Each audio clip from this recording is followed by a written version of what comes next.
Night 11 மணி இருக்கலாம். இல்லைன்னா 12 மணி கூட இருக்கலாம். வீட்ல வந்து எல்லாரும் தூங்கிட்டாங்க. உங்கள சுத்தி அமைதி தான். உங்க ரூம்ல லைட்டும் ஆஃப் ஆயிருச்சு. மொபைல் ஸ்க்ரீனையும் ஆஃப் பண்ணிட்டு, படுக்கையில சாய்ந்து கண்ண மூடுறீங்க. அந்த அமைதியான நேரத்தில, யார்கிட்டவும் சொல்ல முடியாத ஒரு விஷயம் மட்டும் மனசுக்குள்ள சுத்திக்கிட்டே இருக்கும். அப்போ நம்மள்ல நெறைய பேர் என்ன பண்ணுவோம்னு தெரியுமா? மனசுக்குள்ள மெதுவா ஒரு வேண்டுதல வைப்போம். பிரபஞ்சமே, கடவுளே, நாளைக்காவது என் பிரச்சனை கொஞ்சம் சரியாகட்டும். நாளைக்கு ஆஃபீஸ்ல அந்த விஷயம் நல்லபடியா முடிஞ்சிரட்டும். எப்படியாவது எனக்கு ஒரு வழிய காட்டு. நான் வந்து ரொம்ப களைச்சுட்டேன். ரொம்ப டயர்ட் ஆயிட்டேன். இந்த மாதிரி நீங்களும் ஒரு தடவையாவது கேட்டிருப்பீங்க தானே?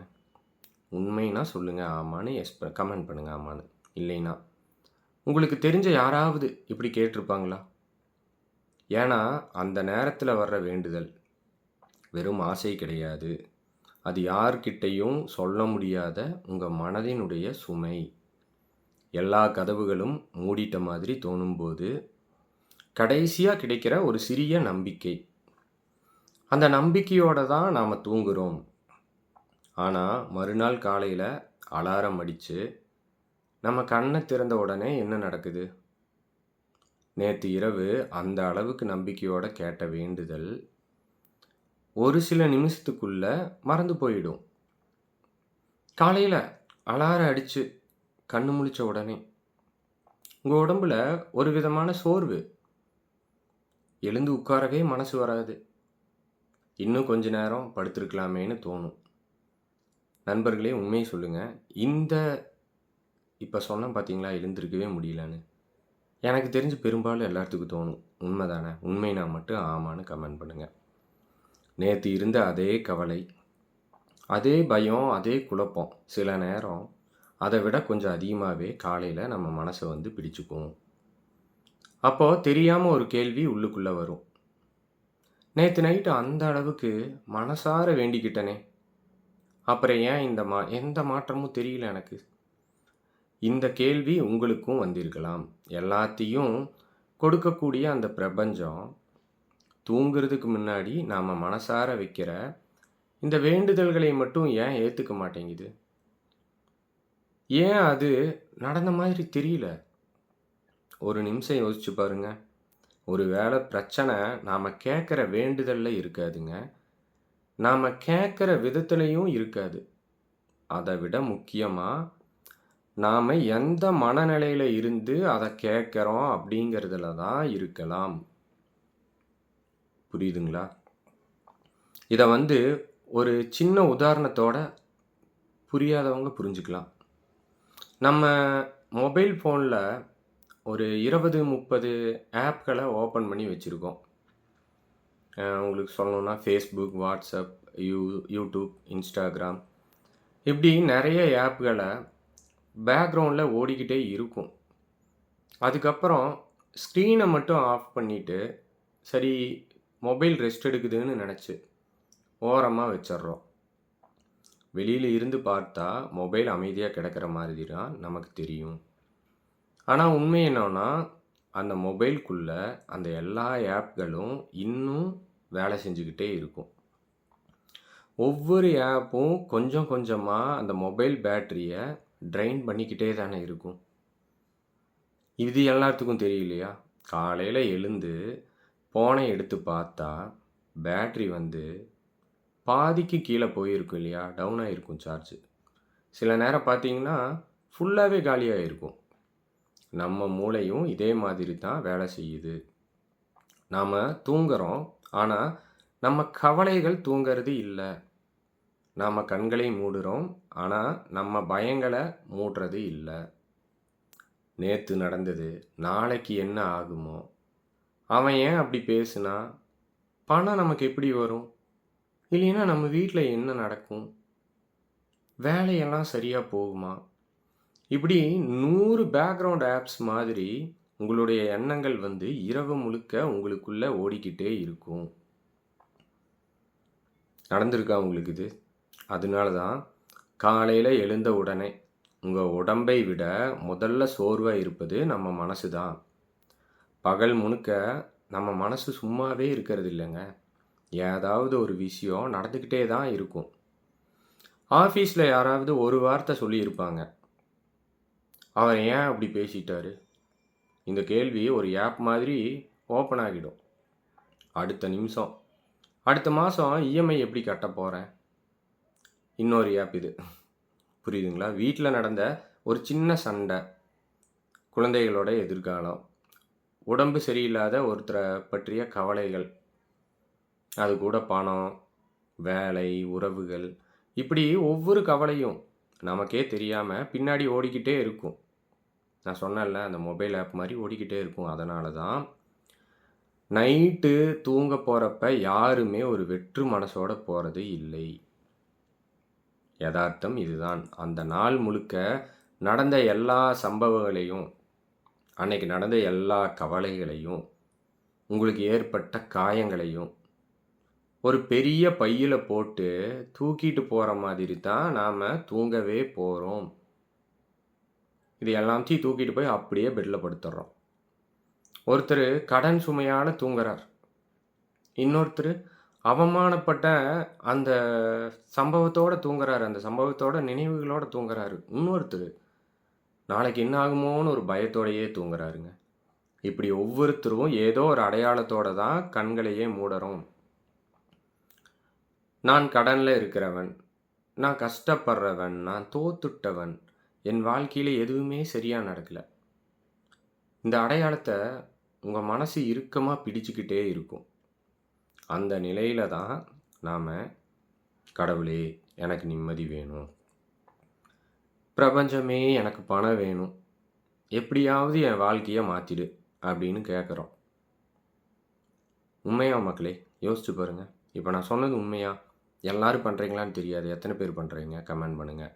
ஆனால் அந்த வேண்டுதலுக்கு பின்னாடி ஒளிஞ்சிருக்கிற உணர்வு என்ன தெரியுமா?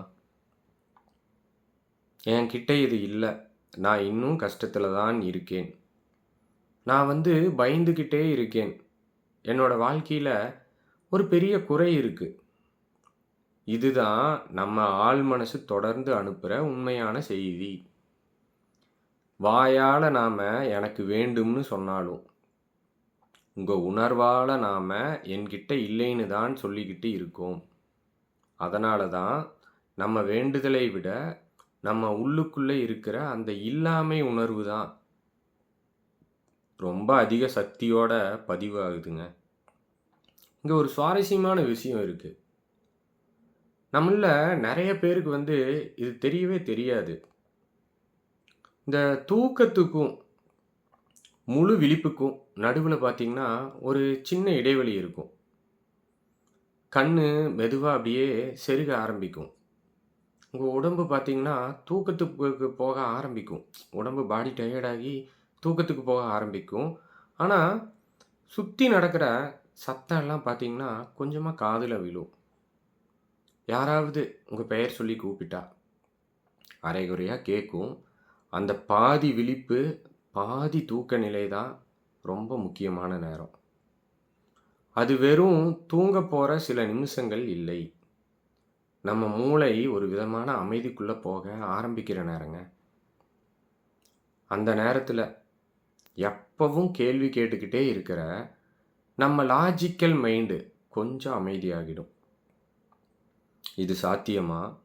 இல்லைனா இது நடக்குமா? அதுவும் இல்லைனா இது உண்மையான ஒவ்வொரு விஷயத்துக்கும் குறுக்கே நிற்கிற அந்த உள்ளுக்குள்ள குரல் கொஞ்ச நேரம் அமைதியாக இருக்கும். இந்த கேள்வியெல்லாம் இருக்காது. இது சாத்தியமா?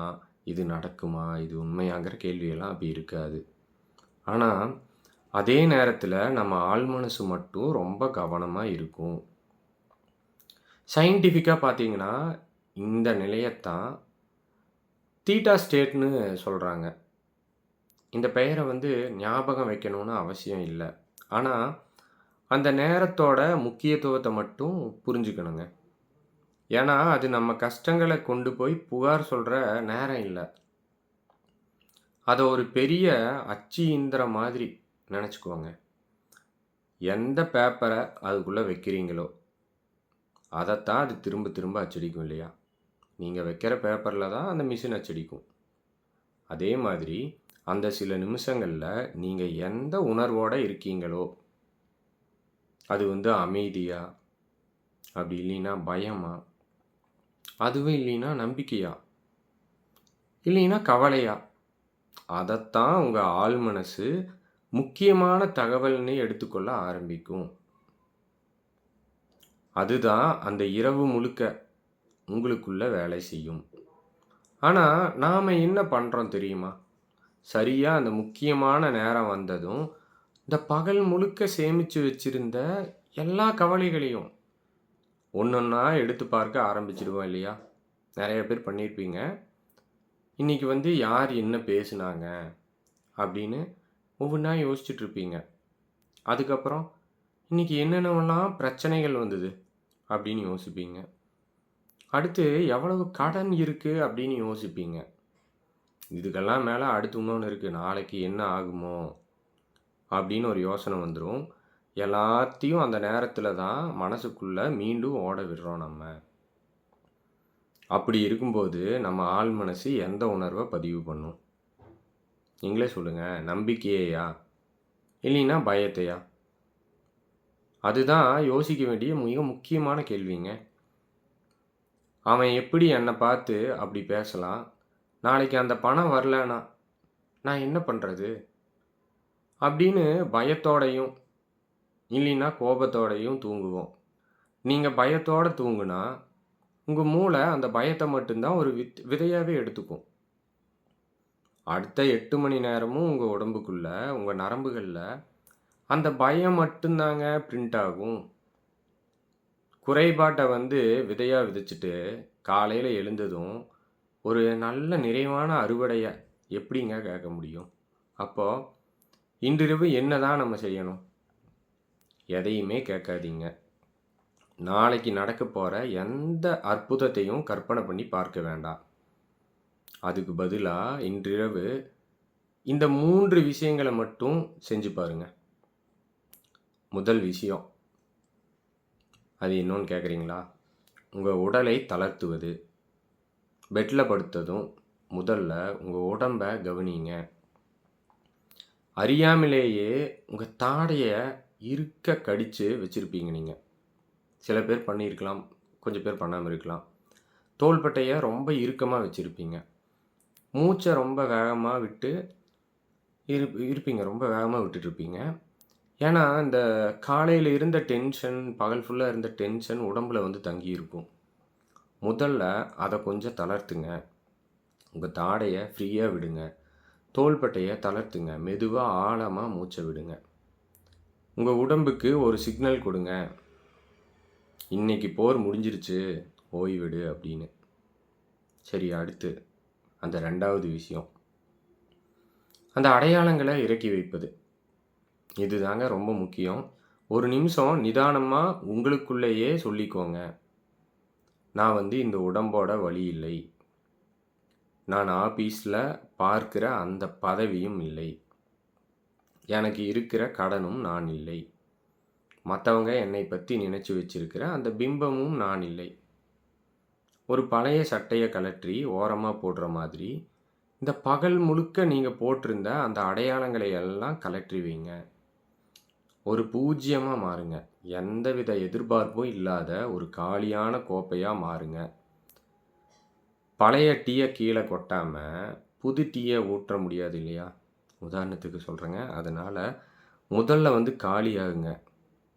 சரி, கடைசியாக 3வது விஷயம், ஒரே ஒரு ஒற்றை விதை.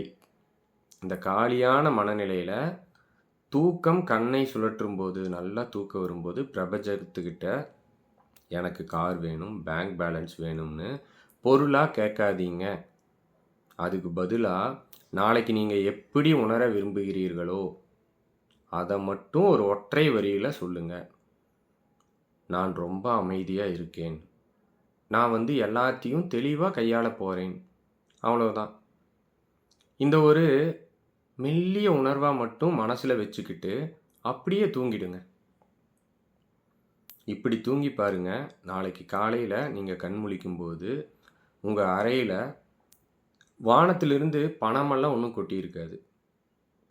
எந்த மாயாஜாலமும் இந்த சினிமாலயெல்லாம் வர்ற மாதிரி நடந்திருக்காதுங்க. ஆனா, ஒண்ணு மட்டும் நிச்சயமா நடந்திருக்கலாம்.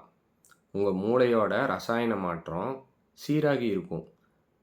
நேத்தைய சுமைகள் எதுவும் இல்லாத ஒரு லேசான மனநிலை உங்ககிட்ட இருக்கும். ஒரு பிரச்சனைய கண்டு பயப்படுறதுக்கு பதிலா, அத எப்படி தீர்க்கலாம்னு யோசிக்கிற ஒரு அசாத்தியமான தெளிவு உங்ககிட்ட வந்திருக்கும். அந்த தெளிவு அதுதான் பிரபஞ்சம் உங்களுக்கு தரக்கூடிய முதல் அற்புதம். அந்த தெளிவு தான் உங்கள் வாழ்க்கையை மாத்தப் போற முதல் புள்ளி. இன்னைக்கு நைட்டு உங்க சுமையெல்லாம் கீழ வைப்போம். நிம்மதியாக உறங்குவோம். மீண்டும் இதே மாரி ஒரு நல்ல வீடியோல உங்கள சந்திக்கிறேன். இந்த வீடியோ பிடிச்சிருந்தா லைக் பண்ணுங்க, ஷேர் பண்ணுங்க. நன்றி, வணக்கம்.